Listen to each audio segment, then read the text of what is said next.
நமஸ்தே. இப்போ நம்ம பிராथमिक எக்ஸாமில் கேட்கக்கூடிய ரோம லெட்டர் 12 தான் பார்க்க போகிறோம். रीड பண்ணுங்க பார்ப்போம்.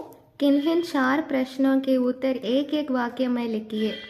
இல்லை ஏதாவது ஒரு 4 கொஸ்டின்ஸ் தான் நீங்கள் அட்டன் பண்ண போகிறீங்க. ஒரு கொஸ்டினுக்குமே 2 மார்க்ஸ் இருக்கும். இங்கே ஆல்ரெடி நமக்கு 8 கொஸ்டின்ஸ் கொடுத்துருக்காங்க. இந்த 8ல் நீங்கள் எனி 4 மட்டும்தான் நீங்கள் அட்டன் பண்ணுற மாதிரி இருக்கும். ஸோ வாங்க எந்த லெசன்னு பார்க்கலாம், ஈஸியாக படிக்கலாம் வாங்க. இதுக்கு நம்ம இப்போ கத்திய பாட்டில் இருக்கக்கூடிய இந்த 7 லெசன்ஸ் தான் பார்க்க போகிறோம். फर्स्ट लेसन पेशेवर எடுத்துக்கோங்க. ओके, प्रश्न के उत्तर एक एक वाक्य में लिखिए.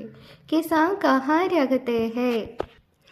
किसान गाय में रखते हैं. किसान फार्मर्स विलेज ले पाएंगे. मकान बनाने वाले को क्या कहते हैं? राज कहते हैं. बड़ाई हमारे लिए क्या बनाते हैं? उपयोगी चीज़ों बनाते हैं. जुलाहा क्या बुनाते हैं? जुलाहा कपड़ा बुनाता है. कपड़ा அப்படின்னா ஆல்ரெடி நம்ம க்ளோத்ஸ்னு பார்த்தோம்.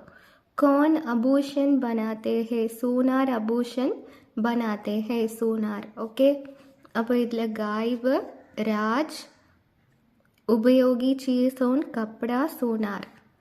ஓகே, இதை நம்ம ஆல்ரெடி இங்கே லெசன்ஸில் பார்த்துருப்போம். ஓகே, இப்போ நம்ம செகண்ட் லெசன் பார்க்கலாம்.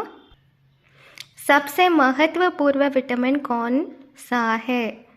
ரொம்ப முக்கியமான விட்டமின்ஸ் என்னெல்லாம்? ए बी सी डी आदि है. विटामिन सी किन किन चीज़ों से मिलता है? विटामिन सी வந்து எந்தெந்த பொருளில் இருக்கும் அப்படின்னு கேட்குறாங்க. விட்டமின் சி வந்து நீம்பு, ஆலு, விட்டமின் நீம்புனா என்னது, லெமன், இந்த மாதிரி பொருட்களில் இருக்குன்னு சொல்கிறாங்க. दूब से कौन सा विटामिन मिलता है? दूब से என்ன விட்டமின் இருக்குது? Vitamin D. ओके, कैलोरी किसे कहते हैं? आहार शक्ति को कैलोरी कहते हैं. कैलोरी, आहार शक्ति.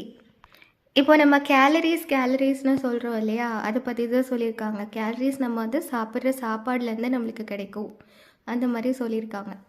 ஓகே, இப்போ நம்ம தேர்ட் லெசன் கன்னியாகுமரி பார்க்கலாம். இதில் இருக்கக்கூடிய பார்க்கலாம். कन्याकुमारी कहाँ है? कन्याकुमारी भारत के दक्षिणी छोर पर है. कन्याकुमारी का पुराना नाम क्या है? பழைய பேர் என்னன்னு கேட்டிருக்காங்க. கன்னியாகுமரியோட பழைய பேர் என்னது? நாஞ்சல் நாடு. கியாவை மட்டும் மாற்றிட்டு இங்கே நாஞ்சல் நாடுன்னு மட்டும் போட்டிருப்போம். कन्याकुमारी में कितने समुद्र का संगम होता है? ना 3. முக்கடல் சங்கமம் சொல்லுவோம் இல்லையா, இந்தியன் ஓஷன் இருக்கு, so peninsular, Arabic C, Arabian sea, இது எல்லாமே இருக்குது இல்லையா, அதுதான் 3 समुद्र जोन. कन्याकुमारी के पूर्णिमा के दिन शाम को एक ही समय में हम क्या क्या देख सकते हैं? चंद्रोदय और सूर्योस्त. இது கன்னியாகுமரியில் நம்ம வந்து சன்ரைஸும் சன்செட்டும் பார்க்க முடியும்னு சொல்லியிருக்காங்க. கன்னியாகுமரிக்கு சமுத்திரட்டகப்பர் கிஸ்கா மந்திர். கன்னியாகுமரியில் என்ன கோயில் இருக்குதுன்னு கேட்டிருக்காங்க. தேவி கன்னியாகுமரிக்கா மந்திர் ஹே. கன்னியாகுமரிங்கிற ஒரு கடவுளோட கோவில் அங்கே இருக்குது அப்படின்னு சொல்லியிருக்காங்க. இனி இப்போ 4th லெசனான हमारा स्कूल பார்க்கலாம். स्कूल का मकान कैसा है? बहुत अच्छा है. ओके, मकाना बिल्डिंग வந்து ரொம்ப நல்லா இருக்கு. स्कूल के पीछे क्या है? एक बड़ा मैदान है. ஸ்கூலுக்கு பின்னாடி என்ன இருக்குது? ஒரு பெரிய மைதானம் இருக்குது. स्कूल में पढ़ाई कितने बजे शुरू होती है? ஸ்கூல் வந்து எத்தனை மணிக்கு ஸ்டார்ட் ஆகும்? நமக்கு 10 அப்படின்னா 10 o'clock ஸ்டார்ட் ஆகும். छात्र मैदान में कब खेलते हैं? ஸ்டூடெண்ட்ஸ் எல்லோரும் எப்போது வந்து கிரவுண்டில் விளையாடுவாங்க? ஈவினிங் டைம்ஸில் விளையாடுவாங்க இல்லையா, அதான் ஷாம்கோ அப்படின்னா ஈவினிங்னு அர்த்தம். छात्र कितने बजे घर जाते हैं? छात्र शाम को 6 बजे घर जाते हैं.